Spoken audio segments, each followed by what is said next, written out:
Okay. Reading for 20 minutes. Here we go. Alright. Let's go. Where was I, huh? Oh, here.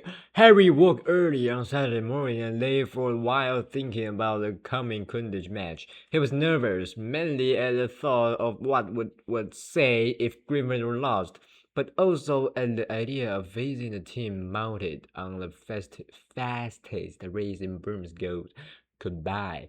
He had never wanted to beat Slytherin so badly.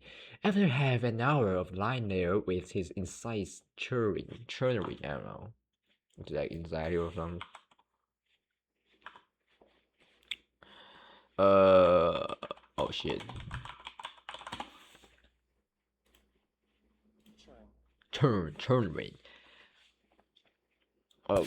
Churning. He got up, dressed, and went down to breakfast early, where he found the rest of the Gryffindor team huddled at a long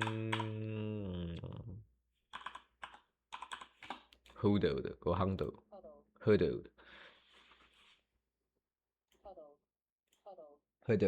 huddled at the long empty table, all looking uptight and not speaking much. As 11 o'clock approached, the whole school started to make its way down to the Quidditch stadium. It was a smuggy sort of day with a hint of thunder in the air. Ron and Hermione come hurrying over to wish Harry good luck as he entered the locker rooms. The team pulled on the scarlet Gryffindor robes, then sat down to listen to Wood's usual pre-match pep talk. Pep talk. Pep talk. Slytherin has better brooms than us, he began. No point, no point denying it. But we've got better people on our brooms. We've trained harder than they have. We've been flying in all weathers. Too true, muttering George Weasley. I haven't been properly dry since August. And we're going to make them rue the day. Rue the day? Rue the day that little bit of slime. Malfoy bite his way onto the team, chest heaving with emotion. Wood turns to Harry.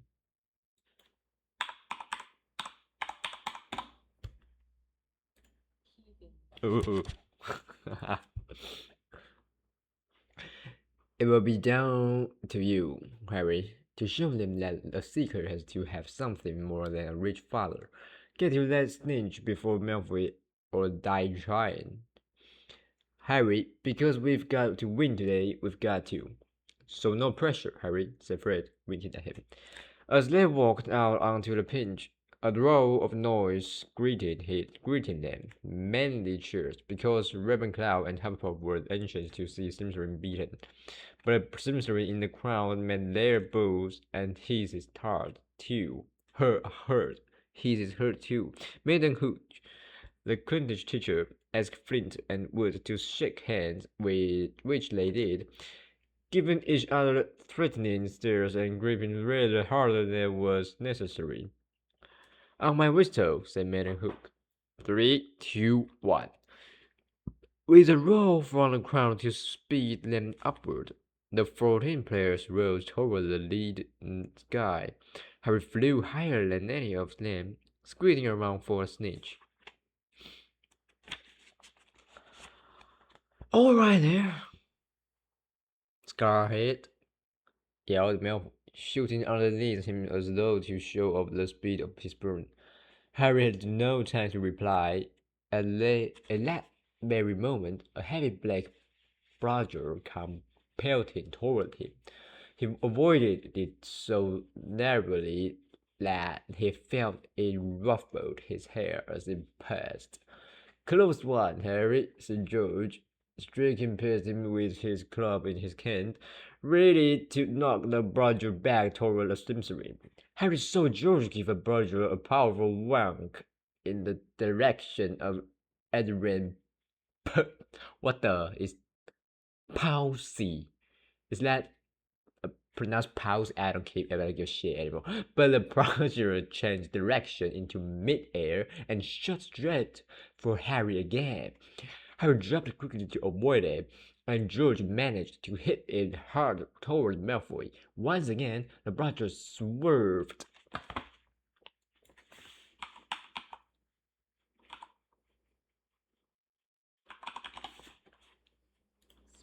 Swerved like a boomerang and shot at Harry's head. Harry put on a burst of speed and zoomed toward the other end of the pitch. He could hear the Barger whistling along behind him. What was going on? Bargers never concentrated on one player like this. It was their job to try to unseat as many people as possible. Fred Weasley was waiting for the Barger at the other end. Harry jumped as Fred swung at the Barger with all his might. The Barger was knocked off course. Gotcha! Fred yelled happily, but he was wrong, as though it was magnetically. What the hell? Mechanically. Oh, I don't know. I don't. I need. I need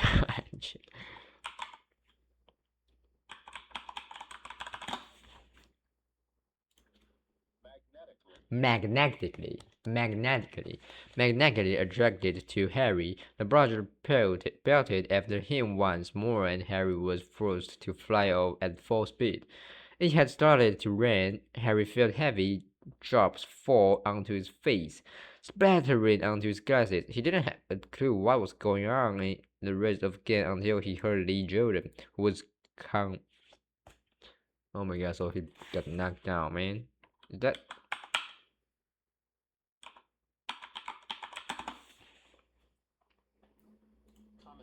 commentated to provide a spoken expression of a remark on an event, especially spoken or commentating it say Slytherin lead 16-0.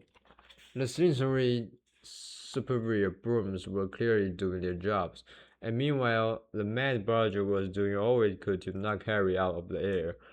Fred and George were now flying so close to him on either side that Harry could see nothing at all except their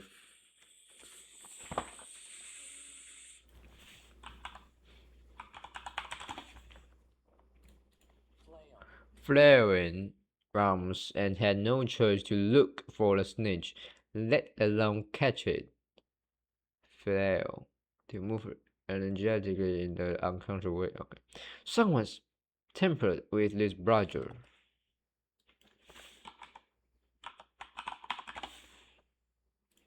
Temper to touch or make changes to something that you should not.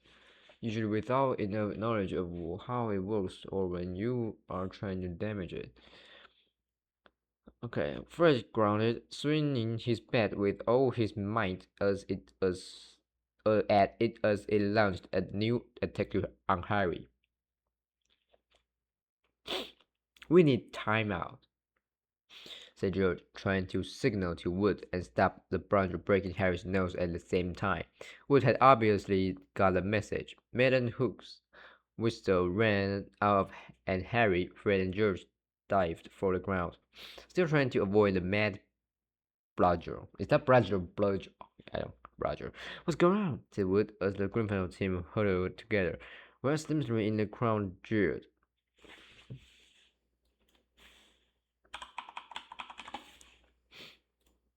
Jeered to laugh or shout insult at some. Okay, alright.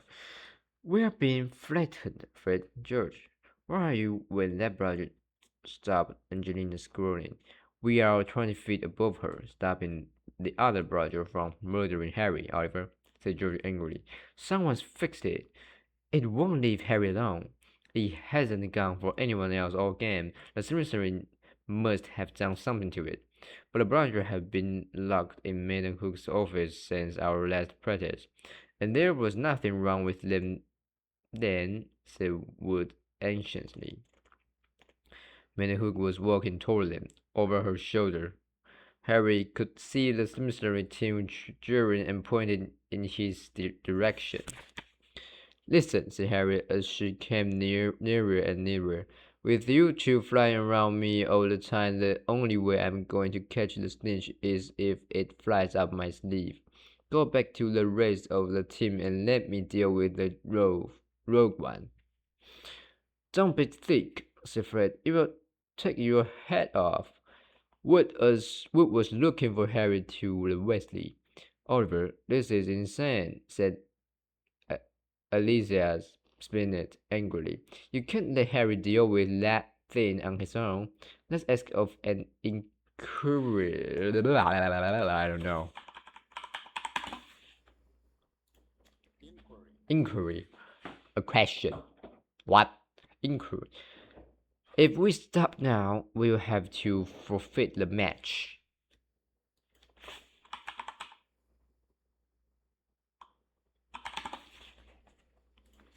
Forfeit. To lose the right to do or have something because you have broken the rule. Forfeit the match, said Harry. And we're not losing this interest just because of a crazy Roger.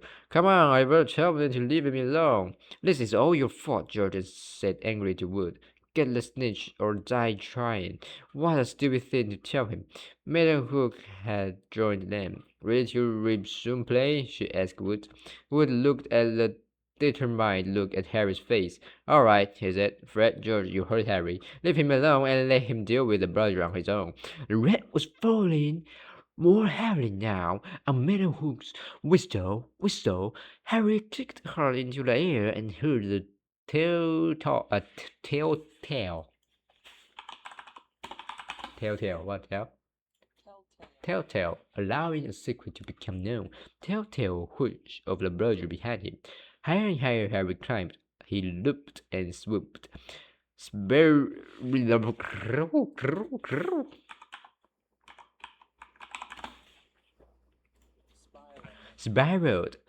zigzagged, and rolled. Slightly dizzy, nevertheless kept his eyes wide open. Rain was speckling his glasses and ran up his nostrils as he hung upside down, avoiding another fierce dive from the bludger. He could hear laughter from the crowd. He knew he must look very stupid, but the rope bludger was heavy and couldn't change direction as quickly as Harry could. He began a kind of roller coaster ride around the edges of the stadium, squeezing through the silver sheets of rain to the Gryffindor goalposts, where Adrian Pouncey, what the fuck, was trying to get past Wood. A whisper in Harry's ear told him the brother had just missed him again. He turned right over and sped into the opposite direction. Train for the ballet, Potter, yelled Malfoy as Harry was forced to do the stupid kind of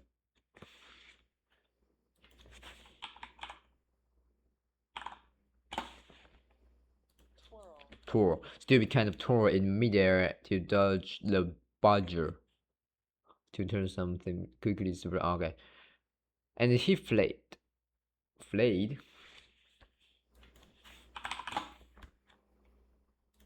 Yeah, fled. Okay. The brother trailing a few feet behind him, and then glaring back at Malfoy in hatred.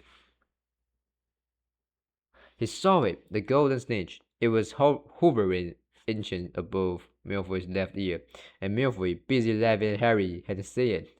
For an agonizing moment. Is that?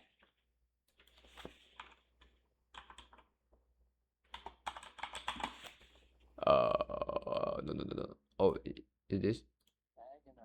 Oh fuck! For an agonizing moment, causing extreme physical or mental pain, Harry hung in midair, not daring to speed toward Malfoy in case he looked up and saw the snitch. Wow! Is that wow? Wow! Okay, I guess so. He had stayed still a second too long. The brother had hit him at last, smashed into his elbow, and Harry felt his arm break. Dimly dazed by the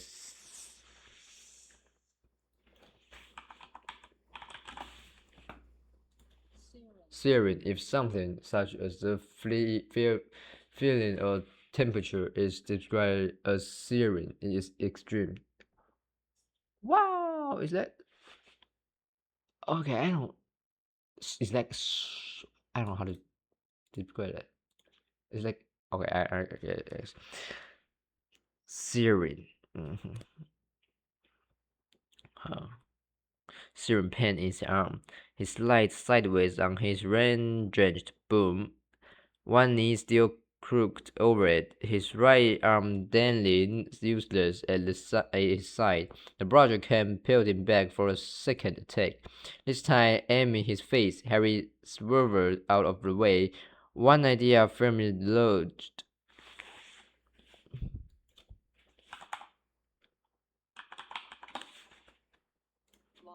lodged in his numb brain. Get to Malfoy. Through the haze of rain and pain, he dived over the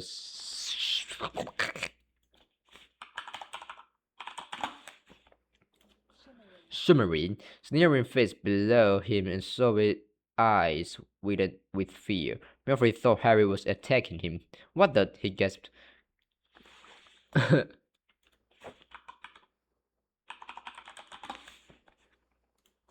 Corinne, to go forward quickly while moving from side to side. He kept Corinne out of Harry's way. Harry took his remaining hand off his broom and made a wider snatch. He felt his finger close on the cold snitch, but was not only gripping the broom with his legs. And there was a yell from the crowd below, and he headed straight for the ground, trying hard not to pass out. With a splattering thought, he hit the mud and rolled off his broom. His arm was hanging at a very strange angle. Riddling with pain, he heard, as though from a distance, a good deal of whistling, and shouted. He focused on the snitch clutched in his good hand. He said vaguely, we've won. And he faded. Oh, so he catch the. Oh shit, that's crazy.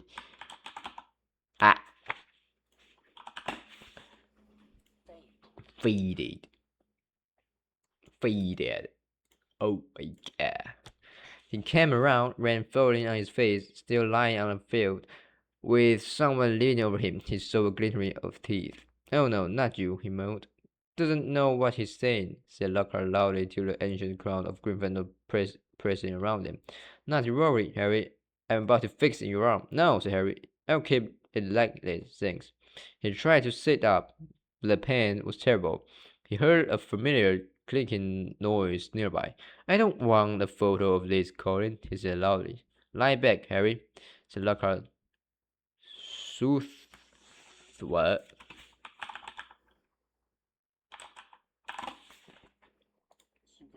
Soothing, in a way that makes you feel calm. Soothing. It's a simple charm I've used countless times. Why can't I just go to hospital Wayne? Said Harry through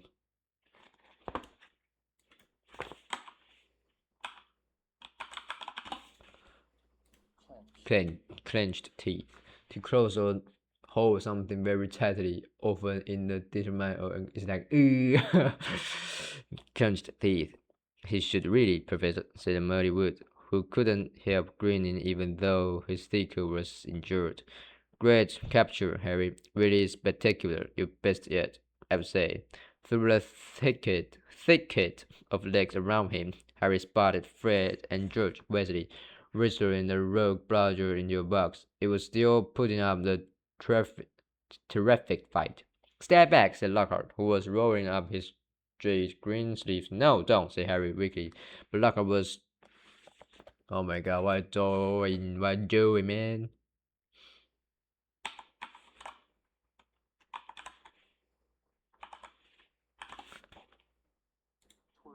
Touring, the action or skill of spinning a baton.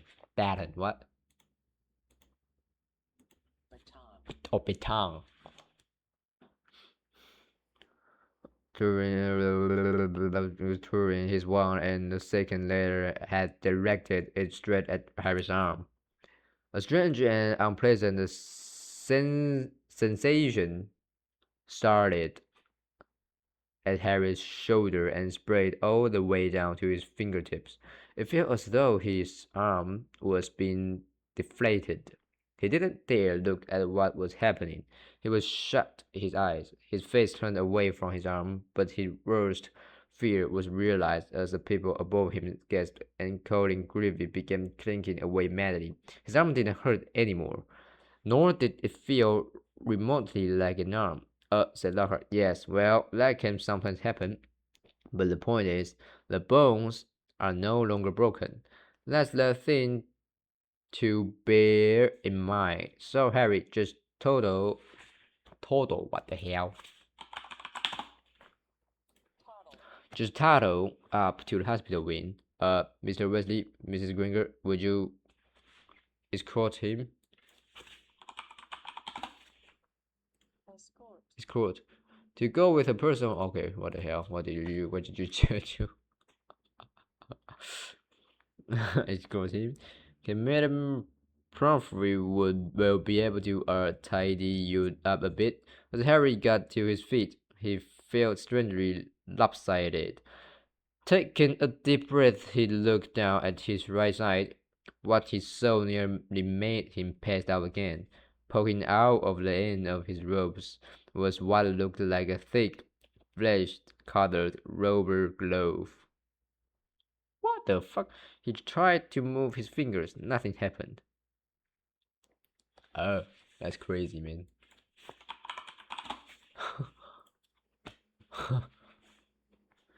Lockhart hadn't mended Harry's bones. He had removed them. What the fuck? What the fuck is even that, man? What the fuck is even that, man? Madame Pomfrey wasn't at all pleased. You should have come straight to me, she raged, holding up the sad, limp reminder of what half an hour before had been a broken arm. I can mend the bones in a second, but growing them back, you will be able to, won't you?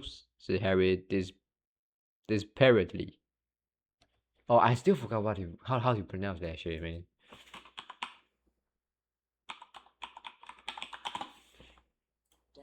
Desperately. Okay, that's enough for today because 20 minutes already. So yeah, ha ha ha ha.